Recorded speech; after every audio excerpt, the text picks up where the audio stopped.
और ऐसा रिसेंटली हुए टेररिस्ट अटैक के रिटेलिएशन में किया गया है।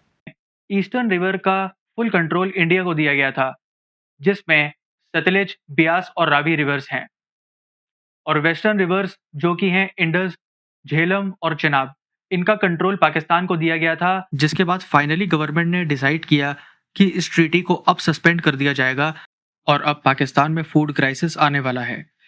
इंडस रिवर ट्रीटी, वो ट्रीटी जिसे पूरी दुनिया भर में अमन और शांति के पैगाम के रूप में अभी तक देखा जाता था, 65 साल बाद फाइनली भारत ने उसे परमानेंटली सस्पेंड कर दिया है, और ऐसा रिसेंटली हुए टेररिस्ट अटैक के रिटेलिएशन में किया गया है। दरअसल 22 अप्रैल 2025 को पहलगाम के बाईसरन वैली में 5 इस्लामिक टेररिस्ट ने एक अटैक किया, जिसमें उन्होंने 28 भारतीय लोगों को धर्म पूछ के मारा और 20 से ज़्यादा लोग इस हमले में घायल हो गए। और इसके बाद पूरे नेशन वाइड प्रोटेस्ट हुए, कैंडल मार्चेस हुई, और ये डिमांड करा गया कि इंडिया अपनी तरफ से रिटेलिएशन करे, और रिटेलिएशन में इंडिया ने इस ट्रीटी को परमानेंटली सस्पेंड कर दिया है और इंडस रिवर का फ्लो वापस अपनी तरफ डाइवर्ट करने का फैसला किया है। तो इस वीडियो में मैं आपसे बात करूंगा कि इस ट्रीटी के सस्पेंड होने से पाकिस्तान को क्या फ़र्क पड़ेगा और इंडिया को इससे क्या फ़ायदा होगा। पर इससे पहले ये जान लेते हैं कि ये ट्रीटी कब साइन हुई थी और क्यों साइन करी गई थी, और इस ट्रीटी को साइन करने के पीछे क्या वजह थी। दरअसल भारत पाकिस्तान के बंटवारे के बाद पाकिस्तान बहुत ज़्यादा इनसिक्योर हो गया था और उसे ये डर लग रहा था कि भारत सारी नदियों को अपने कब्जे में ना कर ले। ऐसा इसीलिए क्योंकि पाकिस्तान जाने वाली सारी नदियां भारतवर्ष से होकर ही जाती हैं, और इसी इनसिक्योरिटी की वजह से पाकिस्तान ने डिमांड किया कि एक अलग सी ट्रीटी होनी चाहिए जिसकी मदद से पाकिस्तान में पानी जा सके और भारत उसे रोक भी ना पाए। इसकी डिमांड करते हुए 1960 में वर्ल्ड बैंक भी बीच में आया और उन्होंने अपनी तरफ से एक मीडिएटर भेजा, जिसको आप स्क्रीन पे देख सकते हो। और 19 सितंबर 1960 को भारत के प्राइम मिनिस्टर पंडित जवाहरलाल नेहरू ने और पाकिस्तान के प्रेसिडेंट अयूब खान ने कराची में साइन किया था। और इस ट्रीटी के साइन होने के बाद बहुत ज़्यादा बैकलैश हुआ और इंडिया में इसे किसी ने सपोर्ट नहीं किया था। इवन पार्लियामेंट में कांग्रेस के खुद के नेताओं ने इस ट्रीटी के खिलाफ बोला था और ये कहा था कि ये तो पाकिस्तान को पानी फ्री में दिया जा रहा है।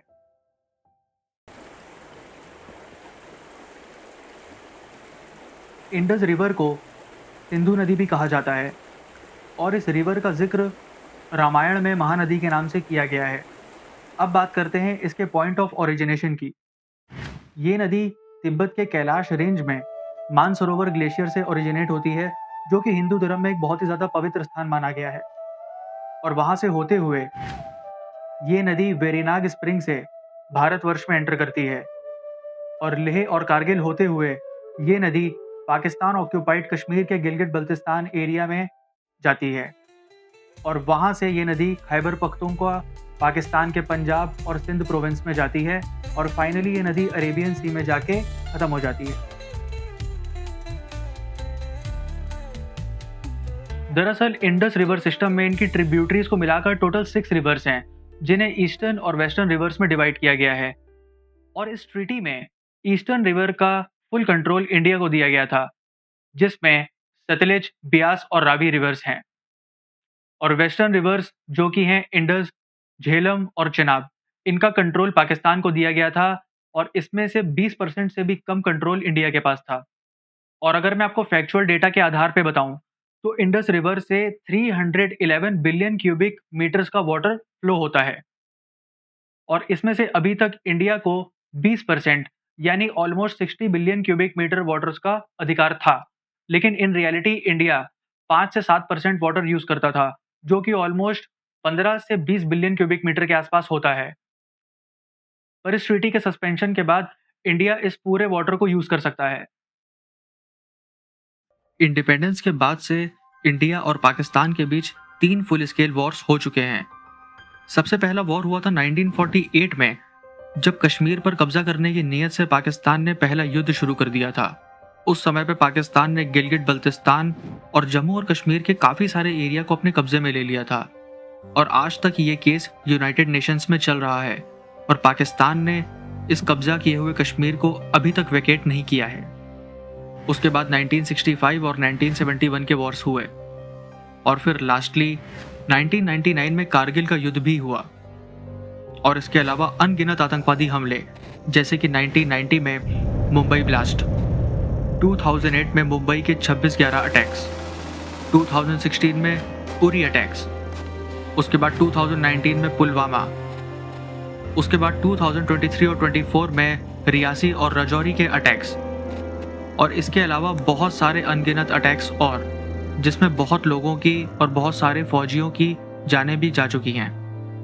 और लास्टली ये 2025 का पहलगाम अटैक, जिसके बाद फाइनली गवर्नमेंट ने डिसाइड किया कि इस ट्रीटी को अब सस्पेंड कर दिया जाएगा, क्योंकि पाकिस्तान ने आज तक कोऑपरेट नहीं किया है तो ये आगे भी कोऑपरेट नहीं करेगा और यही इसका सॉल्यूशन है। लेकिन 2016 में प्रधानमंत्री नरेंद्र मोदी ने स्टेटमेंट दिया था कि blood and water can not flow together, और इसके बाद अब 2025 के पहलगाम अटैक के बाद गवर्नमेंट ने फाइनली ये डिसाइड किया कि इस ट्रीटी को सस्पेंड कर दिया जाएगा। और भारत के जल शक्ति मिनिस्टर CR पाटिल ने ये कहा कि हम ये इंश्योर करते हैं कि सिंधु नदी का एक बूंद पानी भी पाकिस्तान ना जाने पाए। तो अब ये जानते हैं कि इस ट्रीटी के सस्पेंड होने की वजह से पाकिस्तान के ऊपर इसका क्या असर पड़ेगा। इंडिया के इस डिसीजन के बाद पाकिस्तान की इकोनॉमी घुटनों पर आ सकती है। इस बात का अंदाजा आप इससे लगा सकते हो कि पाकिस्तान का 88% से ज़्यादा फूड प्रोडक्शन इंडस के पानी पर ही डिपेंड करता है और पाकिस्तान की 25% से ज़्यादा GDP एग्रीकल्चर पर डिपेंड है। तो जब पानी ही नहीं होगा तो एग्रीकल्चर कैसे होगा, और जब एग्रीकल्चर ही नहीं होगा तो फूड प्रोडक्शन भी कैसे होगा, और वहाँ के लोग क्या खाएंगे। और इंडिया के इस एक डिसीजन से पूरे पाकिस्तान में नेशन वाइड स्टारवेशन हो सकता है। और अब पाकिस्तान में फूड क्राइसिस आने वाला है। ऐसा इसीलिए क्योंकि पानी की बहुत ज़्यादा कमी होने की वजह से वहाँ पे एग्रीकल्चर बहुत कम होगा, क्रॉप यील्ड बहुत कम होगी और अल्टीमेटली फूड के प्राइसेस बहुत ज़्यादा बढ़ जाएंगे। इसके चलते वहाँ पे जमाखोरी होगी और आम लोगों तक खाना और फूड क्रॉप्स नहीं पहुँच पाएंगे। और साथ ही साथ एनर्जी क्राइसिस भी होगा, क्योंकि पानी ना होने की वजह से उनके हाइड्रो पावर डैम्स काम करना बंद कर देंगे और अल्टीमेटली वहाँ पे इलेक्ट्रिसिटी रेट्स भी बढ़ेंगे। और ऐसा कहा जा रहा है कि लॉन्ग टर्म में पाकिस्तान में 35% से भी ज़्यादा फूड इन्फ्लेशन बढ़ सकता है। इस चीज़ को मैं आपको एक एग्जांपल की मदद से समझाता हूँ। अभी पाकिस्तान में गेहूं का प्राइस है 200 पाकिस्तानी रुपए, और इतने इन्फ्लेशन होने के बाद वही गेहूं 70 रुपए बढ़ जाएगी। इसका मतलब 1 किलो गेहूं का प्राइस होगा 270 पाकिस्तानी रुपए।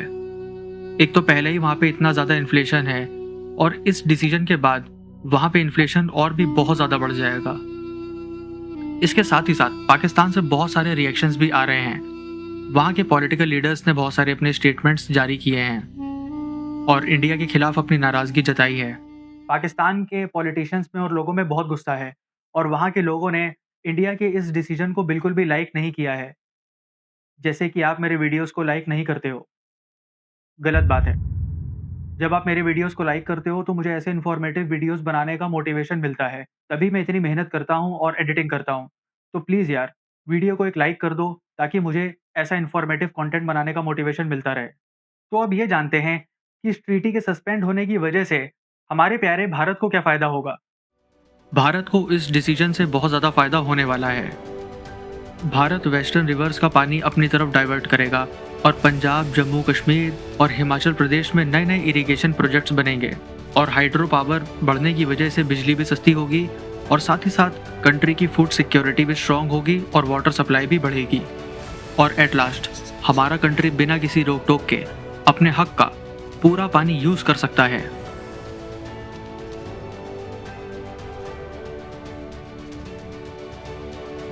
तो मिलते हैं अगले वीडियो में। तब तक के लिए जय हिंद, जय भारत।